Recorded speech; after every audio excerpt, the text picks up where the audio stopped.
প্রেত পক্ষ এখানে স্বাভাবিক একটি বিভ্রম। সকলকে স্বাগত জানাচ্ছি প্রেতপক্ষের 265 নম্বর এপিসোডে। আশা করি তোমরা সকলে সুস্থ আছো, ভালো আছো। আর আজকে শনিবার রাত 10টা বেজে গেছে। তোমরা সকলে হেডফোন কানে লাগিয়ে প্রস্তুত হয়ে গেছো ভয় পাওয়ার জন্যে। আজকের এপিসোডে থাকছে 3টে ঘটনা। তবে প্রথম দুটো ঘটনা যেটা শোনাবো, সেই দুটো ঘটনা যারা পাঠিয়েছে তারা তাদের নাম প্রকাশে অনিচ্ছুক। তবে 3 নম্বর ঘটনা যে পাঠিয়েছে তার নাম হচ্ছে বিশাল আগরওয়াল। ঘটনা পাঠিয়েছে বিহার থেকে, আর ও হচ্ছে সমস্তিপুরের বাসিন্দা। ওরই সাথে একটা ঘটে যাওয়া ঘটনা যেটা ঘটেছিল কোভিডের সময়, সেই ঘটনাই ও লিখে পাঠিয়েছে। তাহলে আর বেশি দেরি করে লাভ নেই, সরাসরি চলে যাচ্ছি আজকের প্রেতপক্ষের 265 নম্বর এপিসোডের প্রথম ঘটনায়। প্রথম ঘটনা যে পাঠিয়েছে সে তার নাম প্রকাশে অনিচ্ছুক। তবে ঘটনা বলার সুবিধার্থে একটা কাল্পনিক নাম দিতেই পারি আমরা, রাহুল। তাহলে রাহুলের জবানিতেই ঘটনা শুরু করছি। তখন আমার বয়স 20-র দোরগোড়ায়। সদ্য কলকাতা থেকে অঙ্গল বলে একটা শহরে শিফট করেছি। সে সময় আমার জীবনে বেশ অদ্ভুত একটা অধ্যায় চলছিল। চেষ্টা করছিলাম নতুন কিছুকে খুঁজে পাওয়ার। জীবনে যা যা হারিয়েছি তার অর্থ খুঁজে ফিরছি। বাবা মা ছোটবেলাতেই মারা গিয়েছিলেন। কলকাতায় মামার বাড়িতে থেকে পড়াশোনা শেষ করার পর আমি আমার দিদার কাছে ফিরে গেলাম অঙ্গল শহরে। আমার দাদু সম্প্রতি মারা গিয়েছেন, আর সেই শোক সামলানোর জন্য আমি প্রায় প্রতি রবিবার আমার দিদার সাথে গির্জায় যেতাম। দাদু খুবই প্রভাবশালী মানুষ ছিলেন। তার চলে যাওয়ার পর দিদার জীবন যেন শূন্য হয়ে গিয়েছিল। তবে তার বিশ্বাস ছিল অটুট। তিনি আমাকে বলতেন, তোমার দাদু পৃথিবীর মায়া ত্যাগ করে চলে গেছে এবং তিনি রয়েছেন প্রভুর সান্নিধ্যে এবং সেখানেই তিনি ভালো আছেন। আমি তার এই দৃঢ় বিশ্বাস দেখে মুগ্ধ হতাম। কত অল্প বয়সে নিজের সন্তান মানে আমার মাকে সে হারিয়েছে, তারপর তার স্বামী। কিন্তু দিদাকে আমি কখনোই ভেঙে পড়তে দেখিনি। তাই কলকাতা ছাড়ার আগে যখন আমার ব্রেকআপ হয় আমার বান্ধবীর সাথে, দিদার এরকম দৃঢ় প্রতিজ্ঞ মনোভাব দেখে নিজেকে পাল্টাতে শুরু করেছিলাম। এক রবিবার দিদার সাথে গির্জায় গিয়ে হঠাৎ করে চোখ পড়ল একটা মেয়ের দিকে। মেয়েটিকে আগে কখনো দেখিনি। আমাদের ছোট্ট পাড়ার একেবারে কোণার দিকে একটা ছোট্ট চার্চ। এতদিন এখানে রয়েছি, মেয়েটাকে কখনোই দেখিনি। গভীর কালো চোখ আর কোঁকড়া চুলওয়ালা সেই মেয়েটি, কেমন যেন রহস্যময় মুখ তার, যেন সে এখানে কাউকেই চেনে না। চার্চের ভেতরে সে ঢুকছে না, বাইরে তাকিয়ে এদিক ওদিক দেখছে। আমি তার কাছে এগিয়ে গিয়ে নিজে থেকে কথা বললাম আর তাকে জিজ্ঞাসা করলাম, তুমি কি এখানে নতুন? তোমাকে তো আগে গির্জায় দেখিনি। সেই মেয়েটি জানালো তার পরিবার সম্প্রতি এই এলাকায় এসেছে। সে কাছেরই একটা কলেজে পড়ে, তাই হয়তো আগে দেখা হয়নি। এ কথা সে কথা বলতে বলতে বন্ধুত্ব হয়ে গেল আমাদের। এদিকে দিদা আমাকে ডাক দিল। পরের রবিবার এই চার্চেই দেখা হবে বলে আমি রওনা দিলাম। কিন্তু বাড়িতে ফিরে আমি অপেক্ষা করতে লাগলাম পরের রোববার কখন আসবে। দেখতে দেখতে 6টা দিন কেটে রোববার চলে এলো, আর আমি সেই দিন একটু তড়ি ঘড়ি দিদাকে বললাম যে, চলো, দেরি করছো কেন, তাড়াতাড়ি গির্জায় চলো। দিদা আমাকে একটু অবাক হয়ে বলল, বাব্বা, তোর আজকে গির্জায় যাওয়ার এত তাড়া? আচ্ছা দাঁড়া, তাড়াতাড়ি তৈরি হয়নি। গির্জায় গিয়ে সেই মেয়েটির সাথে আবার দেখা হলো। অদ্ভুত ব্যাপার, প্রথম দিন তার নামটাই জিজ্ঞাসা করিনি। জিজ্ঞাসা করায় সেই মেয়েটি বলল তার নাম রামিয়া। আমি তাকে বললাম যে, তুমি গির্জার ভেতরে ঢোকো না কেন? সে আমার কথায় পাত্তা না দিয়ে গির্জার সিঁড়িগুলো দিয়ে নামতে আরম্ভ করলো। আমি দৌড়ে গির্জার ভেতরে গিয়ে আমার দিদাকে বললাম, তুমি এখানেই থেকো, আমি একটু আসছি। দিদাকে আর কোনো কথা না বলতে দিয়ে দৌড়ে গেলাম রামিয়ার পেছনে। রামিয়া ততক্ষণে গির্জার সিঁড়ি দিয়ে নেমে রাস্তায় অনেকটাই চলে গেছে। আমি কোনো মতে দৌড়ে গিয়ে তাকে ধরলাম। তারপর বললাম, কোথায় যাচ্ছ? আরে একটু দাঁড়াবে তো? রামিয়ার মুখে একটা মৃদু হাসি খেলে গেল। তারপর সে আমাকে জিজ্ঞাসা করল, তুমি কার সাথে এসেছো এই গির্জায়? আমি বললাম, আমার দিদার সাথে। আমার পরিবারে শুধু আমার দিদা আর আমিই থাকি। রামিয়াকে জানালাম তার পরিবারের ব্যাপারে জানতে চাইলে রামিয়া কিছু বলল না, শুধু এইটুকু বলল যে তার নিজের বাবা বেঁচে আছেন, কিন্তু তার আর তার মায়ের সাথে থাকে না। তার সৎ বাবা একজন মদ্যপ এবং প্রায় তাকে ও তার মাকে মানসিক এবং শারীরিকভাবে নির্যাতন করে। রামিয়ার জীবনের অন্ধকার অধ্যায়গুলো যখন তার মুখ থেকে শুনছিলাম, তাকে সহানুভূতি জানাতে গেলে সে থামিয়ে বলতো, না না ঠিক আছে, যার যেটা ভাগ্য, বলে সে সেই দিনকার মতো বিদায় নিল। এরপরে রবিবার আমি অনেকটা সাহস সঞ্চয় করে রামিয়ার সাথে যখন দেখা হলো, তাকে ডেটে যাওয়ার প্রস্তাব দিলাম। সে হাসি মুখে রাজি হলো। যেদিনকে রামিয়াকে নিয়ে বেরোলাম, প্রথমে দেখলাম সিনেমা, তারপর রাতের খাবার সারলাম। অদ্ভুত ব্যাপার, রামিয়া কিছুই খেল না। অনেক কথা হলো, একে অপরকে আরো গভীরভাবে জানলাম। ডেট শেষে আমি গাড়ি চালিয়ে তাকে বাড়ি পৌঁছে দেব। তার বাড়ির অ্যাড্রেস জিজ্ঞাসা করাতে সে বলল, তুমি বাড়িতে না গিয়ে যে রাস্তাটা গির্জার ডান দিক থেকে চলে গেছে, যেখানে একটু জঙ্গল এলাকা, সেখানেই আমাকে নামিয়ে দিও। সেখান থেকে আমার বাড়ি একদম কাছে। আমি তাকে বললাম, আরে তুমি ওরকম একটা রাস্তায় এই রাতের বেলায়, তোমাকে একা নামিয়ে চলে আসবো? পাগল হয়েছ? রামিয়া আমাকে বলল, যেটা বলেছি সেটাই করো। রামিয়া এত কঠোরভাবে আমাকে বলল যে আমি আর কিছু তাকে বলতে পারলাম না। গাড়ি চালানোর সময় যখন গির্জার পাশের রাস্তাটা ধরেছি, শুরু হয়েছে জঙ্গল এলাকা। আমি রামিয়াকে বললাম, কোন জায়গায় নামবে আমাকে বলে দিও। হঠাৎ আমি লক্ষ্য করলাম রামিয়া বিড়বিড় করে কি একটা বলছে, যা আমি বুঝতে পারছিলাম না। আরে এটা কি ভাষা? সেটা ফরাসি বা তার কাছাকাছি কোনো ভাষা বলে মনে হচ্ছে। প্রথমে আমি ভেবেছিলাম যে রামিয়া হয়তো মজা করছে। রামিয়াকে আমার দিকে তাকাতে বললাম, আর দেখলাম রামিয়ার চোখ দুটো পুরো সাদা হয়ে গেছে। তার চোখের মণি উল্টে গেছে। আতঙ্কে আমি চিৎকার করে গাড়ি থামালাম। দেখলাম রামিয়া আমার দিকে একটা ফ্যাকাশে দৃষ্টিতে তাকিয়ে বিড়বিড় করে কি সব বলে যাচ্ছে। সে যেন কোনো ঘোরের মধ্যে রয়েছে। আমি কি করব বুঝতে পারছিলাম না। অ্যাম্বুলেন্স ডাকবো নাকি একেবারে কিং কর্তব্য বিমূঢ় হয়ে পড়েছিলাম। হঠাৎ করে বিড়বিড় করতে করতে সে একেবারে স্থির হয়ে গেল। তবে তার চোখে ছিল এক অদ্ভুত ভীতিকর চাহনি। আমি কোনোদিন সেই চাহনি ভুলতে পারবো না।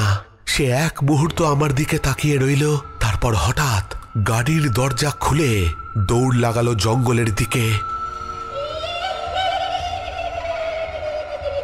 ঘটনাটা এতটাই দ্রুত গতিতে ঘটে গেল যে আমি স্তব্ধ হয়ে বসে রইলাম গাড়িতে।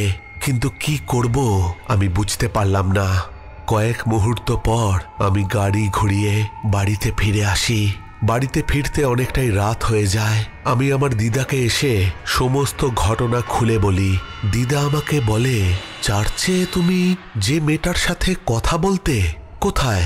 আমি তো তোমাকে কোনো মেয়ের সাথে কথা বলতে দেখিনি।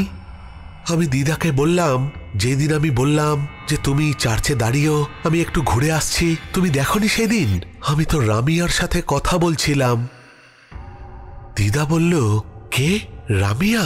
কি পাগলের প্রলাপ বকছো? রামিয়া তো আজ মারা গেছে, প্রায় 3 বছর হয়ে গেছে। তার মা সোফি আর বাবা রুবেল। তার মা সোফি সে তো এখনো গির্জায় আসে। রামিয়ার সৎ বাবা রুবেল তার মা সোফি আর রামিয়ার ওপর শারীরিক ও মানসিকভাবে নির্যাতন করত। একদিন সহ্যের সীমা ছাড়িয়ে রামিয়া তার বাবা রুবেলের কাছে প্রচন্ড মার খেয়ে বাড়ি থেকে বেরিয়ে পড়ে। জঙ্গলের রাস্তা দিয়ে সে যাচ্ছিল গির্জার দিকে, কিন্তু এই সময় হঠাৎ করেই একটা ট্রাক তাকে চাপা দিয়ে চলে যায়।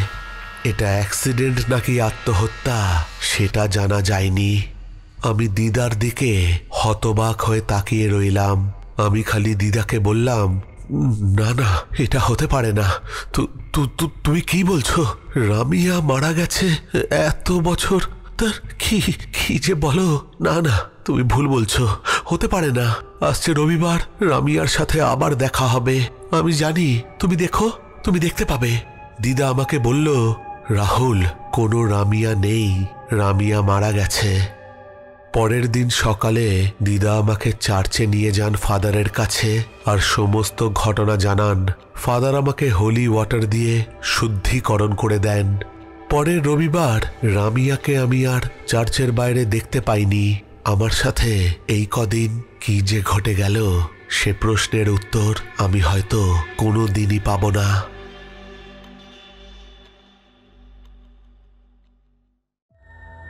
প্রেত পক্ষ এখানে স্বাভাবিক একটি বিভ্রম। অদ্ভুত অদ্ভুত একটা ঘটনা কিন্তু শুনে নিলাম। আমাদের নাম না জানা বন্ধু আমাদেরকে যে ঘটনা পাঠিয়েছে, রিয়েলি ক্রিপি একটা ঘটনা। এরকম ঘটনা যদিও আমরা আগে শুনেছি, কিন্তু এই ঘটনার মধ্যে একটা অন্যরকম টুইস্ট আছে, অন্যরকম নতুনত্ব আছে। আশা করি তোমাদের ভালো লেগেছে। যদি ঘটনা ভালো লাগে অবশ্যই একটা লাইক দেবে, কমেন্ট করবে। তাহলে চলে যাবো আজকের দ্বিতীয় ঘটনায়। দ্বিতীয় ঘটনাও যে পাঠিয়েছে সে তার নাম প্রকাশে অনিচ্ছুক। সরাসরি চলে যাচ্ছি আজকের প্রেতপক্ষের 265 নম্বর এপিসোডের দ্বিতীয় ঘটনায়। ঘটনা বলার সুবিধার্থে আমাদের নাম না জানা বন্ধুর নাম রাখলাম রোহিত। আর রোহিতের জবানিতেই ঘটনা শুরু করছি। আমাদের পরিবারের একটা পুরনো 2012 সালের টাটা সুমো গাড়ি ছিল। এমন মনে হতো যে গাড়িটা যেন শেষ পর্যন্ত কোনো মতে আমাদের পরিবারে টিকে থাকার চেষ্টা করছিল। প্রচুর সমস্যার মধ্যে দিয়ে চলতো সেটা। ব্রেকের সমস্যা, ইঞ্জিন প্রায়শই কাজ করতো না, ইলেকট্রনিক সিস্টেমগুলো অর্ধেক সময় কাজ করা বন্ধ করে দিত। তবে বাবা মা এবং আমাদেরও গাড়িটার প্রতি একটা মায়া পড়ে গিয়েছিল, তাই আমরা সেটাকে বদলে নতুন গাড়ি কেনার কথা কোনোদিন ভাবিনি। গাড়ির উইন্ডশিল্ড ওয়াইপারও ঠিকঠাক কাজ করত না, ফলে বৃষ্টি হলেই হতো সমস্যা। সময়টা তখন গরমকাল থেকে বর্ষাকাল আসার মাঝে। আমার জামশেদপুরে এক বন্ধুর বাড়িতে নিমন্ত্রণ থাকার কারণে এই গাড়ি ড্রাইভ করে জামশেদপুর যাওয়ার পরিকল্পনা হয়। আমার সাথে আরও 2 জন বন্ধু যাবে। নির্দিষ্ট দিনে আমরা জামশেদপুরে গিয়ে পৌঁছাই। চমৎকার সময় কাটে আমাদের। ঠিক 2 দিন পর আমরা ফিরে আসব, কিন্তু যেই দিন ফিরব সেই দিন সকাল থেকেই আকাশের মুখ ভার।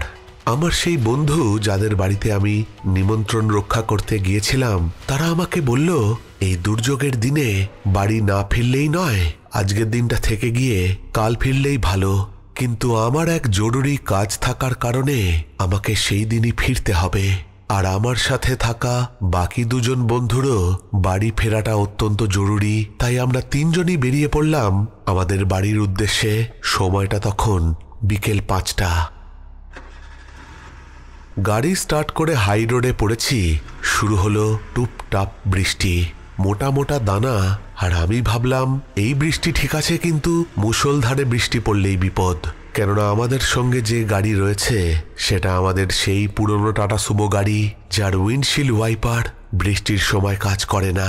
তবে বৃষ্টি তেমনভাবে নামল না, আর আমি বাড়ির উদ্দেশ্যে গাড়িতে একটু স্পিড বাড়িয়েই এগোতে লাগলাম। কিন্তু যখন বিকেল পেরিয়ে সন্ধে নামল তখন বৃষ্টিও বাড়তে লাগলো। রাস্তায় একটা চা খাবার দোকানে গাড়িটা দাঁড় করিয়ে সেখান থেকে চা বিস্কুট খেয়ে ভেবেছিলাম যে আবার রওনা দেব, কিন্তু শুরু হলো মুষলধারে বৃষ্টি। কিন্তু আনন্দের বিষয় হচ্ছে 10-15 মিনিটের মধ্যেই সেই বৃষ্টি একেবারে ডেড স্টপ। বৃষ্টি পুরোপুরি থেমে গেছে। ধীরে ধীরে আমাদের বাড়ির দিকে এগোলাম। রাত তখন প্রায় 9টা বাজে। গাড়িটা একটা খুব নির্জন এলাকা দিয়ে যাচ্ছে। হঠাৎ করেই বজ্র বিদ্যুৎ সহ বৃষ্টি শুরু হলো, আর আমাকে রাস্তার ধারে গাড়ি দাঁড় করিয়ে দিতে হয়। আমরা 3 জন গাড়ির ভেতরে বসেই নিজেদের মধ্যেই কথা বলতে আরম্ভ করলাম। পাশ দিয়ে 2-3টে গাড়ি চলে গেল, ওপাশ থেকেও বাস ট্রাক যেতে লাগলো। আমাদের গাড়ির অবস্থা এমনই যে এরকম বৃষ্টিতে গাড়ি চালিয়ে যাওয়া অত্যন্ত বিপজ্জনক। আমার 2 বন্ধু আমাকে বলল, এবার এই গাড়িটা ফেল, অনেক হলো তো, এবার একটা নতুন গাড়ি নে। বৃষ্টির তোড় বাড়তে লাগলো। এতটাই মুষলধারে বৃষ্টি পড়ছে যে গাড়ি থেকে 10 হাত দূরে কিছুই দেখা যাচ্ছে না। আমি আমার বন্ধুদের বললাম যে একটা কাজ করি, গাড়িটা ভেতর থেকে লক করে আমরা একটু ঘুমিয়ে নিই, একটু বিশ্রামও হবে, আর তারপর বৃষ্টি থামলে গাড়ি হনহনিয়ে এগিয়ে বাড়ি পৌঁছে যাব। এই কথায় সবাই রাজি হয়ে গেল আর আমরা তিনজনই গাড়ির সিটে এলিয়ে শুয়ে পড়লাম। হঠাৎ করেই আমার দুই বন্ধুর মধ্যে একজন আমাদেরকে ধরফড়িয়ে উঠে বলতে লাগলো, এই ওঠ ওঠ, আমার জানলা দিয়ে কেউ একজন উকি মারছিল। আমি বললাম, কি, কে উকি মারবে? আমার বন্ধু বলল, একজন মহিলা, তার কোলে একটা বাচ্চা ছিল। আমি তখন তাকে বললাম, কি পাগলের প্রলাপ বকছিস? এই মুষলধারে বৃষ্টিতে কোনো মহিলা এই রাস্তায়, তার ওপর আবার তার কোলে বাচ্চা, এ কি সম্ভব নাকি? স্বপ্ন দেখেছিস, চুপচাপ শুয়ে পড়। আমার বন্ধু আমাদের দিকে বোকার মতো তাকিয়ে থেকে তারপর আবার তার শরীরটা গাড়ির সিটে এলিয়ে দেয়। আমরাও শুয়ে পড়ি। কিছুক্ষণ পর আমার আরেকজন বন্ধু এবার উঠে আমাকে বলে, এই এই আমার জানলার দিকে কেউ একজন দেখছিল রে, আমি তার মুখ দেখতে পাচ্ছিলাম না, একটা মহিলা। আরে ও যেমন বলছিল সত্যি রে, তার কোলে একটা বাচ্চা ছিল, খুব বড় নয়, সদ্যজাত বাচ্চাও বলতে পারিস। আমি তাদের দুজনকেই বললাম, আরে তোদের কি মাথা খারাপ হলো নাকি? হঠাৎ করেই আমার আরেক বন্ধু আমাকে বলল, ওই দেখ, ওগুলো কি? গাড়ি থেকে প্রায় 10 হাত দূরে আমরা দেখতে পেলাম এক ধরনের আলোর কুণ্ডলী স্থির হয়ে সেই জায়গায় দাঁড়িয়ে রয়েছে। সংখ্যায় 3টে কি 4টে হবে। আমার বন্ধুরা আমাকে বলল, ওগুলো কি রে? আমি বললাম, হ্যাঁ, তোরা ওগুলোর মধ্যেও ভূত দেখ। আরে দূর থেকে ট্রাক আসছে বা বাসের হেডলাইট, হয়তো সেগুলোই ওরকম দেখা যাচ্ছে। কিন্তু প্রায় 10 মিনিট হয়ে গেল, সেই আলোগুলো সেখানেই দাঁড়িয়ে রয়েছে, এক ফোঁটাও নড়ছে না। অদ্ভুত সেই আলো। আমি অনেকক্ষণ তাকিয়ে থাকার পর বুঝতে পারলাম যে এই আলোগুলো ঠিক স্বাভাবিক নয়, সেগুলো কোনো লরির বা বাসের হেডলাইটের আলো নয়। মনে হচ্ছে এই ঝড় বৃষ্টির রাতে দুজোড়া চোখ আমাদের দিকে তাকিয়ে রয়েছে। হঠাৎ একটা প্রচন্ড বাজ পড়ার আওয়াজে আমরা চমকে উঠলাম। আমার দুই বন্ধু এতটাই ভয় পেয়েছিল যে তারা চিৎকার করে ওঠে। যেখানে আমরা গাড়ি দাঁড় করিয়েছিলাম তার থেকে কিছুটা দূরে রাস্তার ধারে আমরা একটা সিমেন্টের শেড দেখতে পাই। আমার বন্ধুরা বলে, ওই শেডের নিচে চল, আমরা এই গাড়িতে আর থাকবো না, আমাদের ভয় করছে। আমি তখন বললাম, আরে ওই শেডের নিচে থাকলে আমরা ভিজেও যেতে পারি, গাড়িতে রয়েছি, আমরা সেফ রয়েছি, কি আলফাল বকছিস? কিন্তু আমার দুই বন্ধু মানল না। তারা গাড়ির গেট খুলে দৌড়ে চলে গেল সেই শেডের তলায়। অগত্যা আমাকেও যেতে হলো। শেডের তলায় পৌঁছে বুঝলাম যে শেডটা বেশ ভালোই, এতক্ষণে চোখে পড়েনি কেন সেটাই অবাক হলাম। সেখানে দাঁড়িয়ে আমরা তিনজনই সিগারেট খেতে লাগলাম। হঠাৎ করেই নজরে পড়ল রাস্তার অন্য পার থেকে একটা মহিলা আমাদের গাড়ির দিকে এগিয়ে আসছে। আমরা তখন আমাদের সেই গাড়ি থেকে প্রায় 30 হাত দূরে দাঁড়িয়ে রয়েছি। সেই শেডের তলায় আমরা তিনজনেই দেখতে পেলাম সেই মহিলাটার কোলে রয়েছে একটা সদ্যজাত বাচ্চা। মহিলাটা গাড়ির সামনে এসে গাড়ির ভেতরে উঁকি ঝুঁকি মারতে থাকলো। মনে হচ্ছে সে কিছু যেন খুঁজছে। আমি চিৎকার করে বলতে লাগলাম, এই তুমি কে, কি খুঁজছো? মহিলাটা আমার গলার শব্দ শুনতে পেয়ে গাড়ির আড়ালে চলে গেল। তাকে আর দেখা যাচ্ছে না। আমি মনে ভাবলাম, আরে এ যদি গাড়ির কোনো ক্ষতি করে ফেলে। অনেক সময় ডাকাত, ছিনতাইবাজ এরা এরকম খোঁচর পাঠায়, আর আমরা এই জায়গায় অনেকক্ষণ ধরে দাঁড়িয়ে আছি। হতে পারে আমার দুই বন্ধু সত্যি সেই মহিলাকে দেখেছে। সে হয়তো ছিনতাইবাজ বা ডাকাতদের খোঁচর হয়ে আমাদের গাড়ির দিকে নজর রাখছে। আমি আর আমার দুই বন্ধু দৌড়ে গেলাম গাড়ির সামনে। গাড়ির চারপাশ ঘুরে দেখলাম সেখানে কোনো মহিলা বা তার কোলে কোনো সদ্যজাত বাচ্চার চিহ্ন পর্যন্ত নেই। এই অভিজ্ঞতার কারণে আমি আর আমার দুই বন্ধু এতটাই ভয় পেয়েছিলাম যে আমরা এর পরে আর কোনো দিন রাতের বেলায় হাই রোডে ভ্রমণ করার সাহস পর্যন্ত করিনি। কিন্তু সেই রাতে কি ঘটেছিল আর সেই মহিলা কে ছিল তা আজও আমাদের কাছে এক রহস্যই রয়ে গেছে।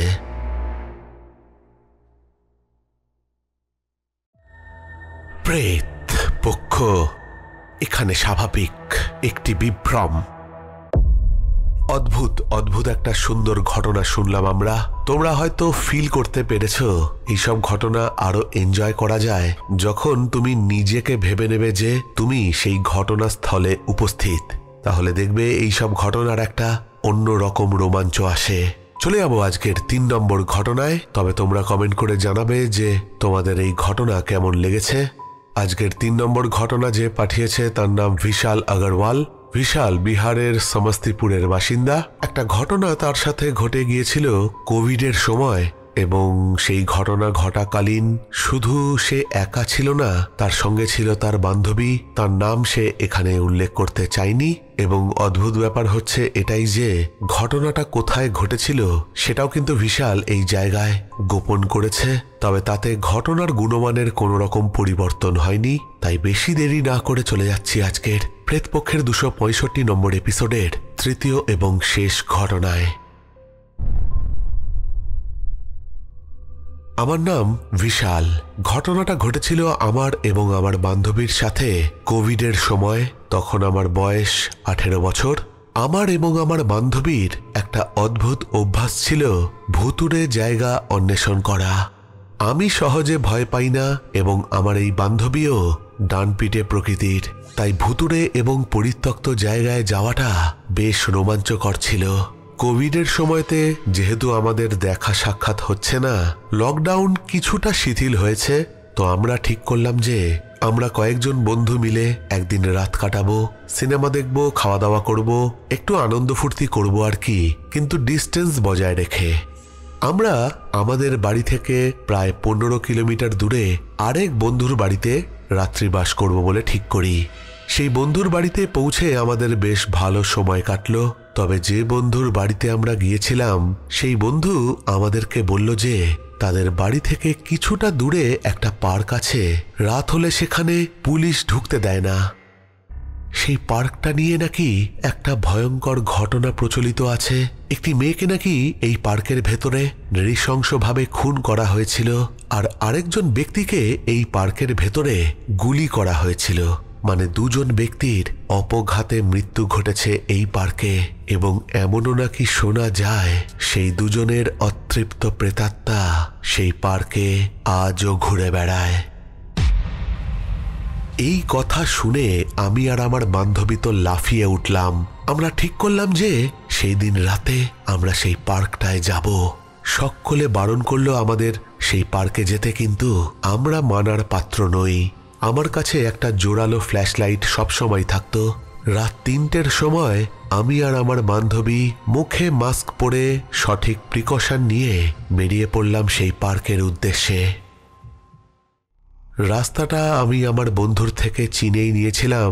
আমরা যে রাস্তাটা দিয়ে যাচ্ছিলাম সেই রাস্তা গাছপালায় ঘেরা। রাতের পরিবেশটা কেমন যেন চারিপাশ থমথমে হয়ে গেছে। রাস্তার মোড় থেকে বাঁ দিক ঘুরে কয়েক মিনিট হাঁটার পরেই সেই পার্কের গেটটা আমরা দেখতে পাই। পার্কের গেটের সামনে পৌঁছে যখন আমি আর আমার বান্ধবী পার্কের ভেতর দিকে তাকিয়েছিলাম, এক অদ্ভুত অনুভূতি হচ্ছিল আমাদের দুজনের। মনে হচ্ছিল সেখানে আমাদের দুজনের অতিরিক্ত আরো কোনো এক ব্যক্তি সেখানে উপস্থিত রয়েছে। হঠাৎ করেই পার্কের ভেতর থেকে একটা বাঁশির শব্দ ভেসে এলো। আমার বান্ধবী সেই বাঁশির আওয়াজ শুনে চমকে ওঠে। দেখলাম সে ভয় পেয়েছে। আমি বললাম, চিন্তা করো না, আমি তো আছি। পার্কের ভেতরটা অন্ধকার, পার্কের ভেতর তো ঢোকা যাবে না। আমি আর আমার বান্ধবী চেষ্টা করলাম যে পার্কের গ্রিল টপকে ভেতরে ঢুকতে, কিন্তু সেটা অত্যন্ত বিপজ্জনক হয়ে যাবে। কেননা পার্কের যে রেলিংগুলো তার মাথাগুলো একেবারে বল্লমের মতো তীক্ষ্ণ, বেকায়দায় পড়লে সে একেবারে পেটে ঢুকে যাবে। আমরা পার্কের চারিপাশটা প্রদক্ষিণ করছি। হঠাৎ করেই পার্কের ভেতরে যেন দেখতে পেলাম একটা মেয়ে দ্রুত গতিতে দৌড়ে এদিক থেকে অন্য দিকে চলে গেল। আমি আর আমার বান্ধবী চিৎকার করে বললাম, হেই, কে কে ওখানে? কিন্তু তাকে আর দেখতে পেলাম না। আমরা আবার সেই পার্কটাকে প্রদক্ষিণ করতে থাকি। আমার বান্ধবী আমাকে সেই সময় বলে, ওটা কে ছিল? আমি তখন আমার বান্ধবীকে বলি, কে ছিল না কি ছিল সেটা তো বুঝতেই পারলাম না। তাহলে ধরে নিতে হবে সেই মেয়েটাই ছিল যাকে এখানে খুন করা হয়েছে। আমার বান্ধবী আমাকে হাসতে মানা করলো আর বলল, তাহলে সেই মেয়েটাই যদি হয়, তাহলে যে ব্যক্তিকে এখানে গুলি করে মারা হয়েছিল তারও দেখা পাবো নিশ্চয়ই। হঠাৎ করেই মনে হলো যেন দূর থেকে কেউ গুলি চালিয়েছে, কিন্তু কে? সেখানে তো কেউ নেই। কিন্তু গুলি চলার কয়েক সেকেন্ড পরেই একটা চিৎকারের আওয়াজ শুনতে পেলাম। মনে হলো যেন যার গুলিটা লেগেছে সেই এই চিৎকারটা করছে। আমরা দৌড়ে গেলাম সেই গুলির আওয়াজ যেই দিক থেকে এসেছে সেই দিকে, কিন্তু কোথায়? কেউ কোথাও নেই। সত্যি কথা বলতে এই ঘটনা ঘটার পর আমারও ভয় ধরে গেছিল মনে, তাই আমরা সেখানে আর 1 মিনিটও ব্যতীত না করে তড়ি ঘড়ি আমার বন্ধুর বাড়িতে ফিরে আসি। বন্ধুর বাড়িতে ফিরে আমি আমার বন্ধুদের সমস্ত ঘটনা জানাই। আমাদের সেই বন্ধু আমাদের জানায় যে যেই মেয়েটিকে এই পার্কে খুন করা হয়েছিল সেই মেয়েটি নাকি এই পার্কে বসে বাঁশি বাজাতো। তাহলে কি আমরা সেই রাতে খুন হওয়া সেই মেয়েটির আর গুলি লেগে খুন হওয়া সেই ব্যক্তির প্রেতাত্মাদের সান্নিধ্যে এসেছিলাম, নাকি সেটা শুধুই ছিল আমাদের কল্পনা? এই প্রশ্ন আজও আমাদের কাছে অজানাই রয়ে গেছে।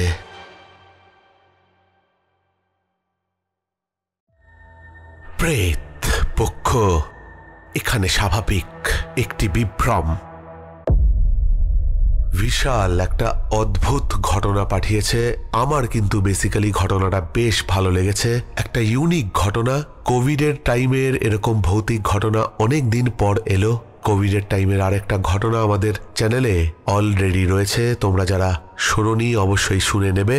বিশাল, তোমাকে রিকোয়েস্ট করব যে তোমার কাছে যদি এমন ঘটনা থাকে, তোমার কোনো অভিজ্ঞতা বা ভৌতিক এক্সপিরিয়েন্সের কথা, তুমি অবশ্যই আমাদেরকে লিখে পাঠাবে। আর তোমরা যারা ঘটনা শুনলে তারা একটু লাইক দিয়ে দিও। অবশ্যই যদি তোমাদের ভালো লেগে থাকে এই সব ঘটনাগুলো একটু শেয়ার করে দিও নিজেদের বন্ধু বান্ধব আত্মীয় স্বজনদের মধ্যে। আর অবশ্যই কমেন্ট করবে, কেননা তোমাদেরকে প্রত্যেক এপিসোডেই বলি যে তোমাদের কমেন্ট অত্যন্ত মূল্যবান আমার কাছে। আর সেরকমই কিছু মূল্যবান কমেন্ট এবার পড়ে নেওয়ার পালা। চলে যাচ্ছি একটু শাউট আউটের দিকে। কমেন্ট করেছে রিঙ্কু চৌধুরী, প্রতনু ব্যানার্জি, তারা পাসওয়ান, মায়া সরকার। অমিতা ঠাকুর লিখেছে, তোমার গলাতে ঘটনা শুনতে দারুণ লাগে, জানি ঘটনাগুলো ভালো হবে। ইতি তোমার অমিতা কাকিমা। কমেন্ট করেছে টুম্পা সহদেব। তন্ময় মণ্ডল। মঞ্জিত 530 লিখেছে, খুব ভালো লাগলো রাজদা আজকের episode, love from Assam. Riya thunder লিখেছে, থ্যাংক ইউ দাদা আমার কমেন্ট পড়ার জন্য। আর সত্যি তোমার ঘটনাগুলো খুব ভালো, আর তোমার মুখে আরো ভালো লাগে শুনতে। রাতে তো শুনি না, সকালে শুনি, সবাইকেও শোনাই, তবে দাদা জিনের ঘটনাগুলো একটু বেশি ভালো লাগে। আরো এগিয়ে যাও দাদা। কমেন্ট করেছে অজন্তা হোর। লোপা মিনি ভ্লগ লিখেছে, দারুণ ঘটনা দাদা, খুব ভালো থাকবেন, খুব ভালো থেকো তুমি, প্রেতপক্ষ আরো বড় হোক। কমেন্ট করেছে বাবাই দাস। নবনীতা দে। সব্যসাচী চক্রবর্তী লিখেছে, দারুণ দারুণ আজকের প্রেতপক্ষের ঘটনায় সেই প্রথম দিকের শিহরণ জাগানো প্রেতপক্ষকে খুঁজে পেলাম, খুব ভালো লাগলো, আর খুব সুন্দর presentation, keep rocking and growing Raj. Thank you for this comment. Comment করেছে মানব সাহা। আজকে অনেকদিন পর কমেন্ট করছি রাজদা, আমি মানব সাহা বলছি জলপাইগুড়ি থেকে। আগামী 9/12 আমার আর পিঙ্কি সাহার 12th ম্যারেজ অ্যানিভার্সারি। আজকের সবকটা ঘটনাই বেশ ভালো লাগলো। ফার্স্ট ঘটনাটা খুব ভালো লেগেছে, এভাবেই এগিয়ে চলো, আমরা তোমার পাশে আছি দাদা। মানবকে সর্বপ্রথম জানাচ্ছি মেনি হ্যাপি ম্যারেজ অ্যানিভার্সারি। 12 বছর তোমার আর পিঙ্কির কাটলো, এরকমই আরো অনেক বছর তোমরা একসাথে কাটাও, খুব ভালোভাবে সুখে শান্তিতে সংসার করো, সুস্থ থেকো, আনন্দে থেকো, আর অবশ্যই পরের অ্যানিভার্সারিতে আমাকে নেমন্তন্ন করো। সুতপা নাগ লিখেছে, খুব ভালো হয়েছে আজকের এপিসোডটা, আশা করি প্রেতপক্ষের প্রতিটা এপিসোডই এরকমই সুপার ডুপার হিট হোক। আমার মেয়ে সৃজিতা যে কি না তোমার একজন বড় ভক্ত, তার কাল জন্মদিন, তুমি একটু আশীর্বাদ করে দিও আর ওর নামটা নিও, তাহলে ও খুব খুশি হবে। আর জন্মদিনের সেটাই হবে গিফট যেটা তোমার থেকে পেয়ে যাবে।